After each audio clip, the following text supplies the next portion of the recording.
Hey folks, you got the Hill Deep Digger, and it's a beautiful sunny Saturday morning, and I'm somewhere in northeastern Seattle.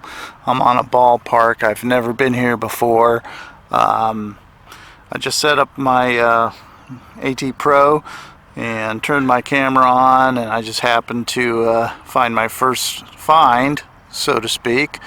And what is it? Well, it looks like a baseball, and I just eyeballed this.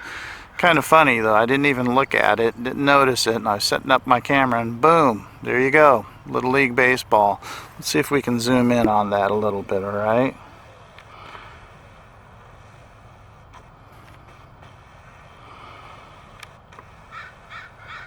Here we go, just like that.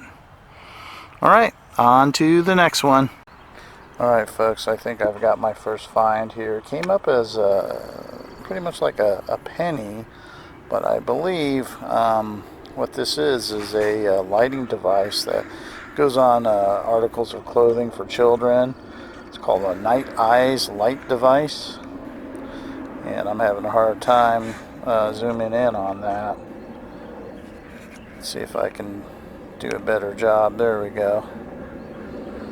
Yeah, so kind of an odd device. Again, it's for safety.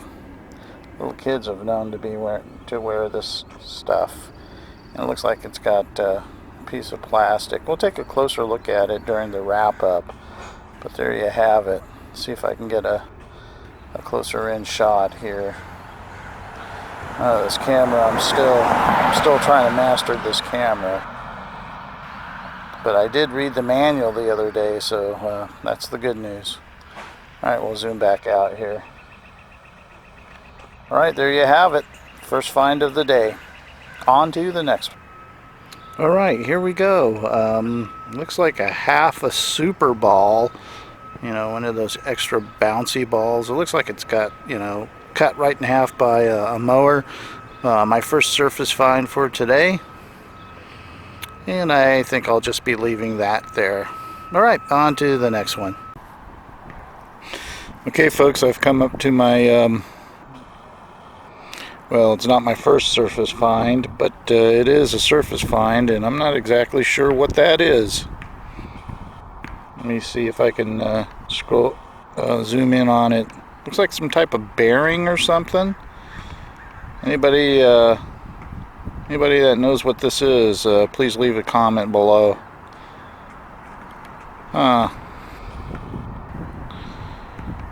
Yeah. Again, it just goes to show you never know what you're going to find. Alright, on to the next one.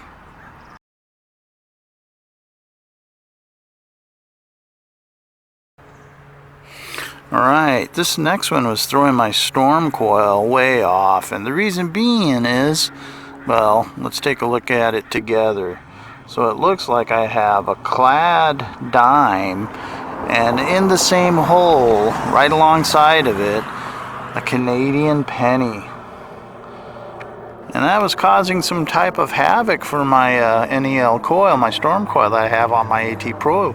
And reason being is because Canadian pennies don't ring up the same as American pennies. So I just kind of, have to learn these little tidbits as you go. There's nothing in a book that tells you that Canadian pennies will ring up differently on the Garrett AT Pro when you're using the NEL storm coil. So there you have it. Let's see if we can get in a better shot there. Yeah, sorry about the blurriness. Alright, well there you have it. Clad dime, nothing significant, 1977 or so, and then a Canadian penny in the same hole.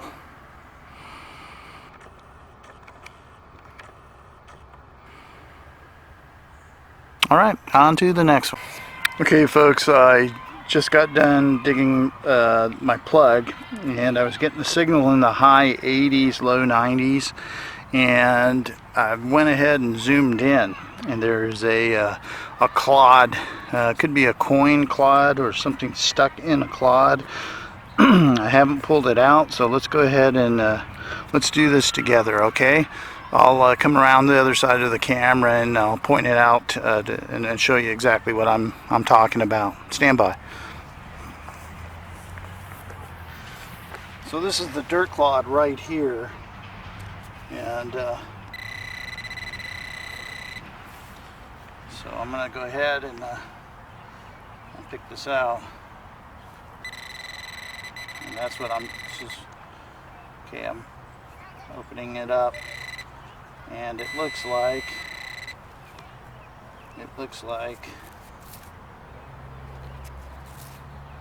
I'm not sure what that is.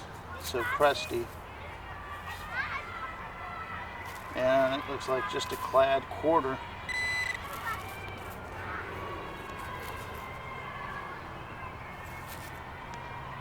Yeah, it's a clad quarter. I'll go ahead and stick that on my knife. Zoom in on that. Let's see if you guys can see it too. Hold on. Let me tilt the camera. Yeah, I put it on the handle of my digger. And yeah, it looks like a clad quarter. I don't think it's anything special. Although a clad quarter is better than nothing at all, right? Alright, so there you have it. On to the next one.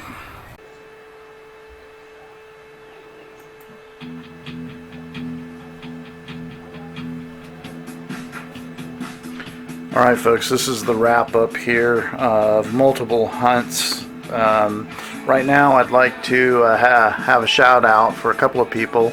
Some good friends, Okie from Okie's Surf and Turf Metal Detecting and his buddy Ernst. We kind of buddied up on a couple of hunts. This wrap up is kind of like a combination of what I found by myself and what I found when I was with the Dynamic Duo. So here we go. You know, right off the bat, quarters, clad. Looks like there's about 8 of them there. And I'll tell you something. We didn't get a whole lot when we went out metal detecting together, but I'll tell you something.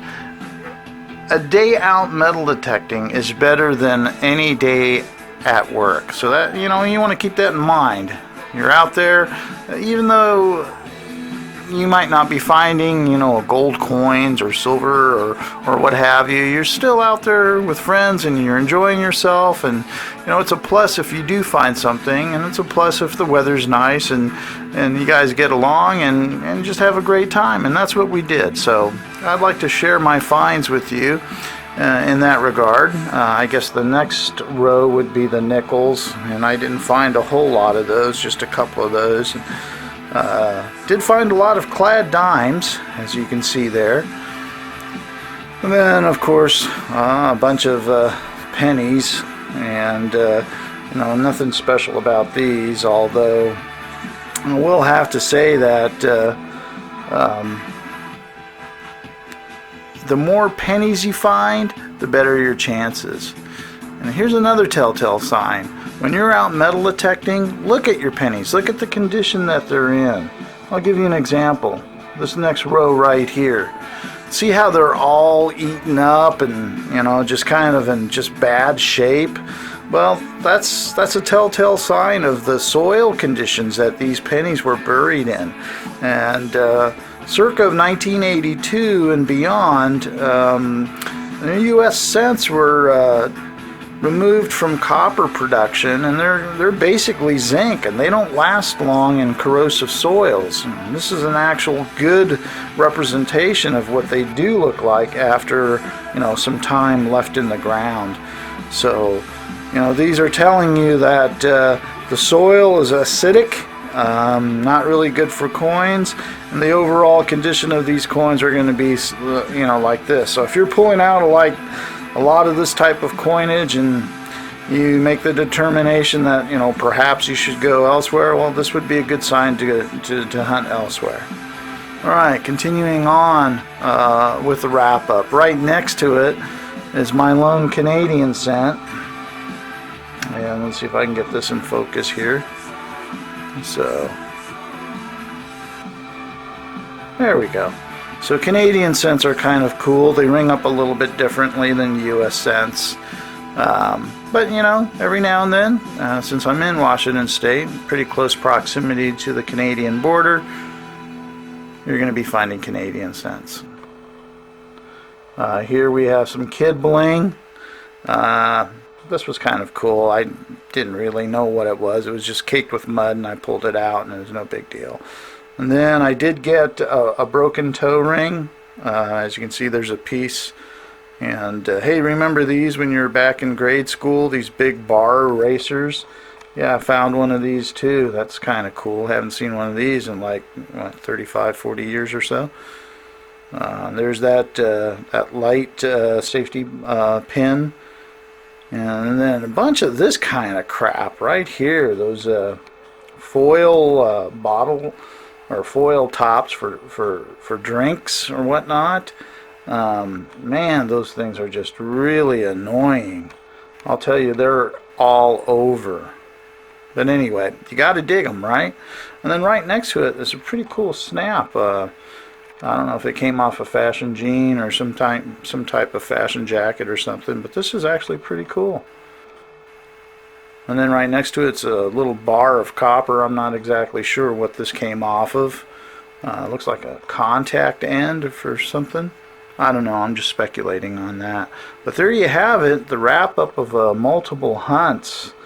And in the process, I know this is kind of annoying for viewers. I'm still trying to master this really cool, super duper camera. It's got the smart features, and the only smart feature that I can figure out on it is the smart ass feature, because it's got me stumped, even though I've read the manual a couple of times. It's just not willing to cooperate, and I have to really kid glove it every time I bring it out. I think the footage is really crystal, but well, I'll give you an example. When I zoom in, I lose focus, and I have to mess with it a lot. And there you go. There's an example. In order to bring it in, and I don't think I can get it any closer than this, despite the fact using the macro capability of the camera.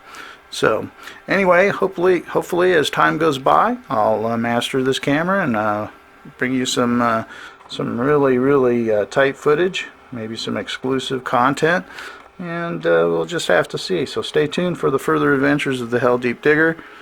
And you're out there, remember, you never know what you're going to get. Keep that coil low to the soil. God bless you. Take care.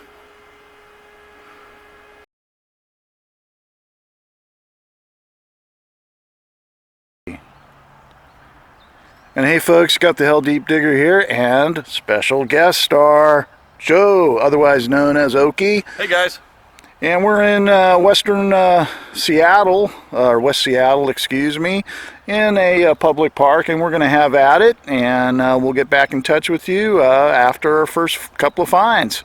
So here we go. Let's do this. 2, 3. All right.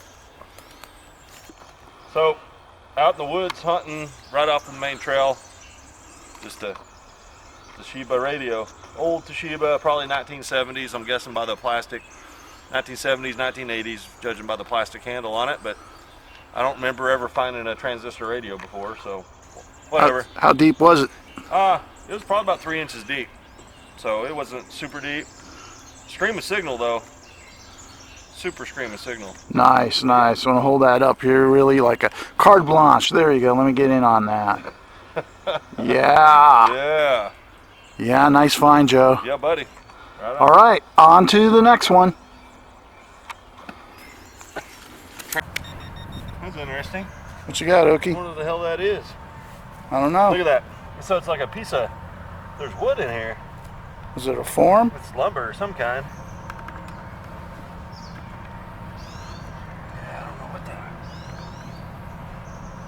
It may be trash. I think I got probably like a rivet or something now. Yeah. Nope. Nothing. Nothing? I don't even know if I want to mess around with this even more. It was a really high tone, but I don't think it's gonna be worth it.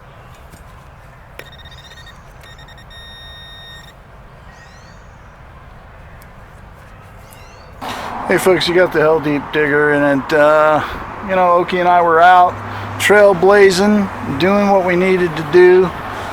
Here's the well, here's my side of the mountain.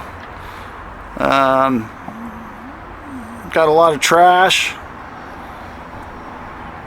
There's a couple of screw tops and some clad. Looks like I got 4 dimes. 1, 2, 3, 4, 5, 6, 7, 8, 9. 9 Lincolns and 1/4 up there. Hey, I got this nice giraffe. That was a surface find. And yeah, I'll treasure it dearly. And let me get Okie out here to assist in picking up the mercury and buffalo nickel, and he can put that in his hand, and I can get a close-up on that. Yeah, I found this one. It was a good find. Yeah. Where's your hand? There you go. There you go. Let me back up on this. Yeah, what year was that again? 41. And there is an estimate mark on there. All right, let's zoom into that. God, you know, this camera, as expensive as it is, it just doesn't want to do that. I'm going to have to read the manual on this camera and get it to work right. But there's the Merc, and I think I found a dateless buff too, and it's got to be the shiniest. Yeah.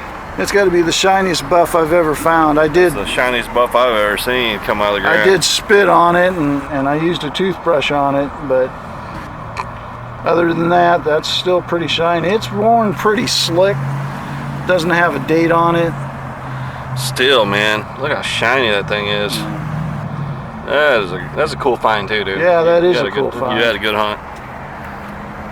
And a little bit about this hunt. You see, we had plans to go somewhere else, and we found out that at the very last moment, you needed a metal detecting permit, so we kind of, you know, impromptu made this plan on somewhere on the west side of Seattle in the jungles, and you know, we didn't find a lot, but we came up with the conclusion that you know, this warrants a further expedition. We saw an old ferry loading area that we're going to, you know, investigate in a future hunt. So, you know, rest assured, you're going to see more the dynamic duo, Okie and the Hell Deep Digger, on YouTube, and we'll be showing you how it's done. All right, signing off. You got the Hell Deep. Later. All right, we're here with Ernest. The blue at mine didn't pan out for us, so now we're at a second location, the summer range of a winter ski resort, actually on the ski run itself. And it looks like, well, Ernest has got something. Take it away. I found a 1956 Rosie dime, about an inch down. All right. So see if you can hold that up, and I can zoom that in there a little bit. See if yeah, hold that steady there. Come on, camera, you can do it. There we go. Yeah, nice. Outstanding. All right, now I think that's probably the first substantial find of the day, wasn't it? yeah, for me. Yeah, for me too. All right, excellent. On to the next one. All right, folks. My first good find for the day. Got a 1950-ish or so. My first woolly button, and see if we can bring that in. And it still has the backside on it. The shank's really nice. Yeah. So, you know, before there was Gore-Tex and all that modern materials, it was wool, and this is a nice woolly button circa the 50s, and hopefully you guys can see that. All right, and that was right after Ernest found that silver Rosie, actually just a couple of feet away. All right, there you have it. On to the next one. Oh my God. Oh my God, folks, look. Way up there. See that big black body? It's a Bigfoot. Let's zoom in on him. Do you see him? Where is he? There he is. A Bigfoot. Oh no, wait. That's Okie from yeah, that's Okie from Okie Surfing Turf Metal Detecting. That's no Bigfoot. All right. Anyway, on to the next one.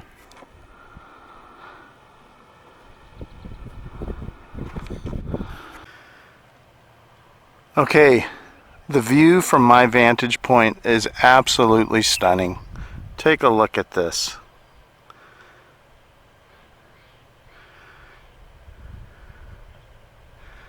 And way down there you can see Ernest still having at it near the parking lot. But I'll tell you, wow, what a great view. Let's see if we can zoom in.